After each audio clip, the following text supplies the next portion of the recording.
Assalamualaikum warahmatullahi wabarakatuh. Selamat sore teman pemilih. Perkenalkan, saya Ayu K. Demak akan menjadi host podcast KPU Provinsi Gorontalo kali ini. Dengan tema Pemutakhiran Data Pemilih Berkelanjutan atau PDPB.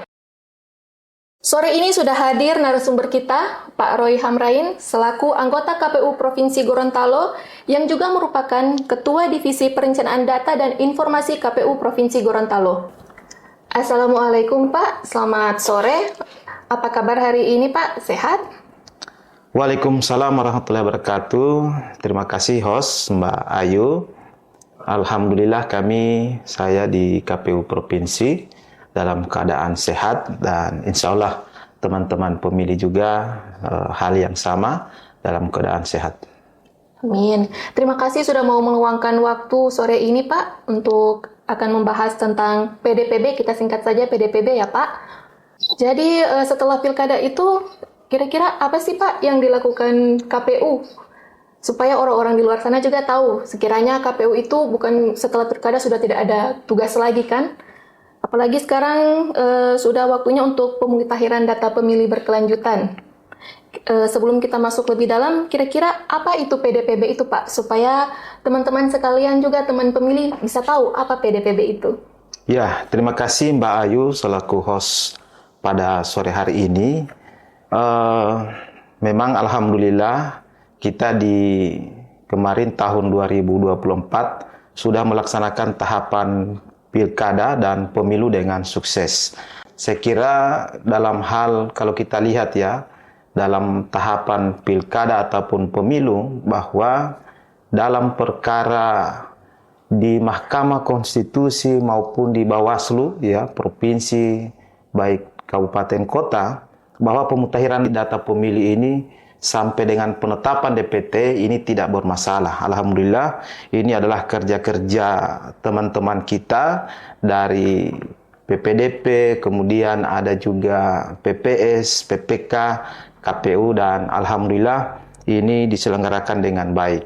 Memang dalam tahapan pemilu itu kita di KPU Provinsi Kabupaten Kota dalam tahapan pemilu ini setelah tahapan pemilu kita melaksanakan apa yang namanya PDPB, Pemutakhiran Data Pemilih Berkelanjutan. Ya. Ini dilaksanakan setelah KPU Provinsi Kabupaten Kota sudah melaksanakan namanya tahapan pemilu dan pilkada. Saya kira ini informasi awal untuk kita semua, dan KPU Alhamdulillah walaupun sudah tidak ada tahapan, tetapi kita tetap ada memutakhirkan data pemilih berkelanjutan, kemudian ada sosialisasi ketiga apabila ada yang dalam hal pergantian antar waktu, KPU juga mengambil alih, ada tugas sesuai dengan PKPU dalam hal bagaimana kita memproses PAW. Terus Pak, dalam PDPB ini siapa saja sih penyelenggara PDPB ini Pak? Iya, sesuai dengan PKPU 1 tahun 2025 tentang pemutakhiran data pemilih berkelanjutan, bahwa yang melaksanakan PDPB ini adalah yang pertama adalah KPU RI, kemudian KPU Provinsi, kemudian KPU Kabupaten Kota.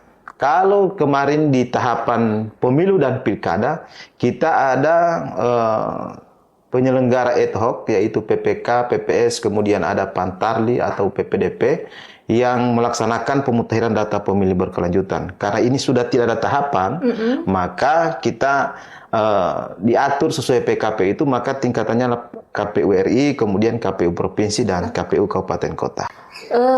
Untuk meningkatkan kepercayaan publik terhadap DPT yang sering menjadi isu, bagaimana KPU memastikan bahwa daftar pemilih benar-benar bersih dan tidak bermasalah, Pak? Ya, kami di KPU melalui instruksi daripada KPU RI bahwa untuk menghasilkan data yang akurat, kami sudah menyampaikan juga ke KPU Kabupaten Kota, karena mereka adalah penyelenggara pemilu di tingkat yang dimana melakukan eksekusi ataupun memutakhirkan data pemilih berkelanjutan, maka KPU Kabupaten Kota itu itu akan berkoordinasi dengan pihak-pihak yang diantaranya adalah Capil, kemudian TNI Polri, dan untuk masyarakat kami juga menghimbau untuk bisa mengupdate data, karena ini adalah kepentingan kita bersama. Jadi setiap instansi itu akan didatangi satu-satu Pak untuk dimintai data atau bagaimana Pak? Iya, kami di KPU provinsi maupun kabupaten itu melaksanakan yang namanya koordinasi. Kita melakukan koordinasi, ada data dari KPU RI yang diturunkan, yang sudah sudah dikembangkan atau sudah sama-sama dengan sudah diolah dengan data kependudukan dari kementerian, misalnya dari Capil, maka kami turunkan data ke KPU Kabupaten Kota. Kemudian Kabupaten Kota akan berkoordinasi dengan instansi terkait, termasuk Capil, kemudian TNI Polri yang sama saya sampaikan tadi.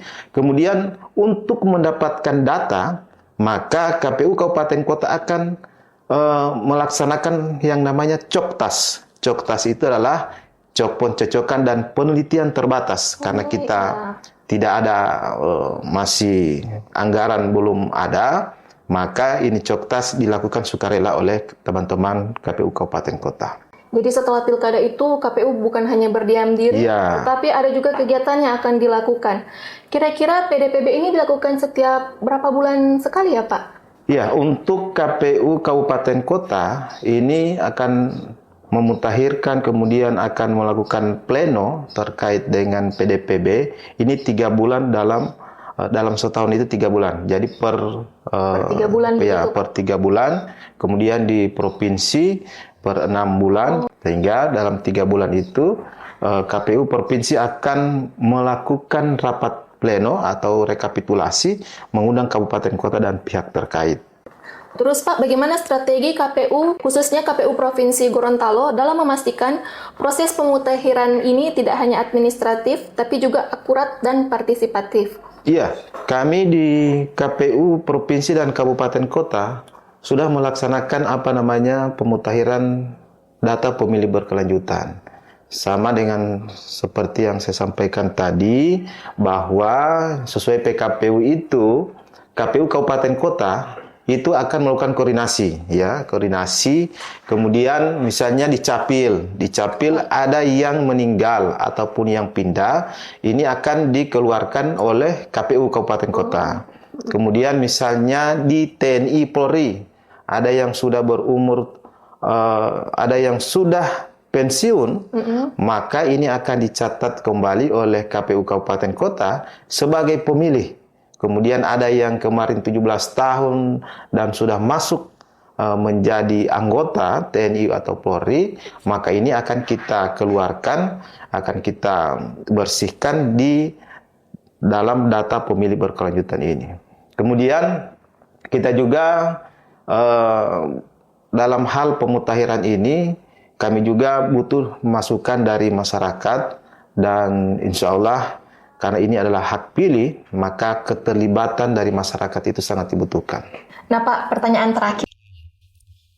Kira-kira apa pesan utama dari KPU, khususnya KPU Provinsi Gorontalo, untuk seluruh masyarakat terkait pemutakhiran data pemilih ini Pak?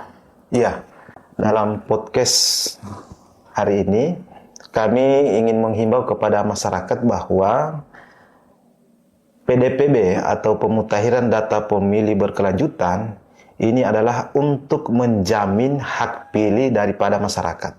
Ya, jadi untuk bagaimana partisipasi masyarakat itu sangat dibutuhkan. Contoh, apabila ada keluarga yang sudah meninggal dunia ataupun sudah pindah, maka silahkan dilaporkan ke KPU Kabupaten Kota.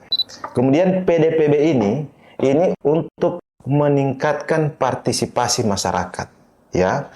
Kami mendorong partisipasi aktif kepada masyarakat untuk bagaimana mengecek data pemilih ya, di portal kami, kemudian mengecek data-data. Apabila ada perbaikan data, silahkan untuk melapor kepada KPU Kabupaten Kota. Saya kira demikian.